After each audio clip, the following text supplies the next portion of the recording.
Hi friends, எங்கள் வீட்டு அந்த கார்டனில் முள்ளங்கி இன்றைக்கி பறித்தோம். அந்த முள்ளங்கி கீரையை இன்றைக்கி எக்கு போட்டு செய்ய போகிறேன்.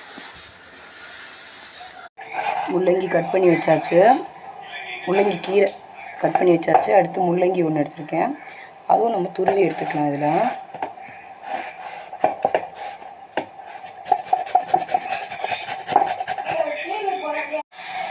முள்ளங்கி துருவியாச்சு.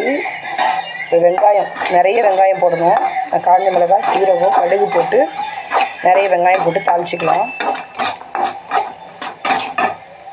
வெங்காயம் வந்து அரைப்பதமாக வெந்துருச்சு.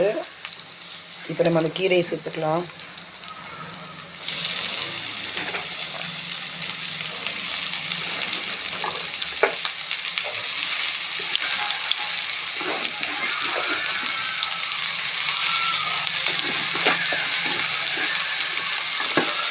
நல்லா வதக்கிட்டு மூடி வச்சிடலாம்.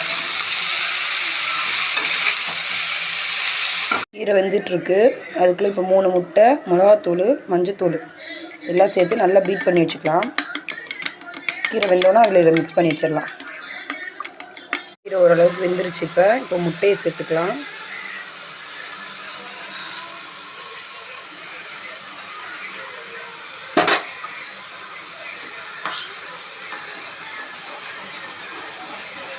முட்டையை ஊற்றிட்டு ஒரு 10 நிமிஷம் அப்படியே வச்சு மூடிட்டிங்கன்னா அது முட்டை கொஞ்சம் வெந்துடும். வெந்த பிறகு நம்ம எல்லாத்தையும் மிக்ஸ் பண்ணிக்கலாம்.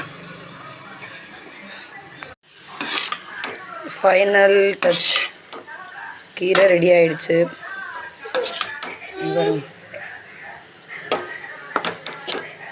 செம்ம டேஸ்ட்டாக இருக்கும். நீங்களும் வீட்டில் ட்ரை பண்ணி பாருங்கள்.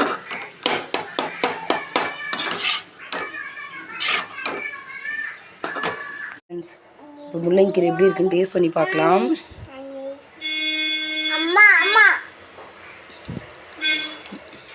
ரொம்ப டேஸ்ட்டாக இருக்குது. நீங்களும் வீட்டில் ட்ரை பண்ணி பாருங்கள். நான் தக்காளி சாதத்துக்கு வச்சு சாப்பிட்றேன். இது ரச சாதம் எல்லாத்துக்குமே நல்லாயிருக்கும்.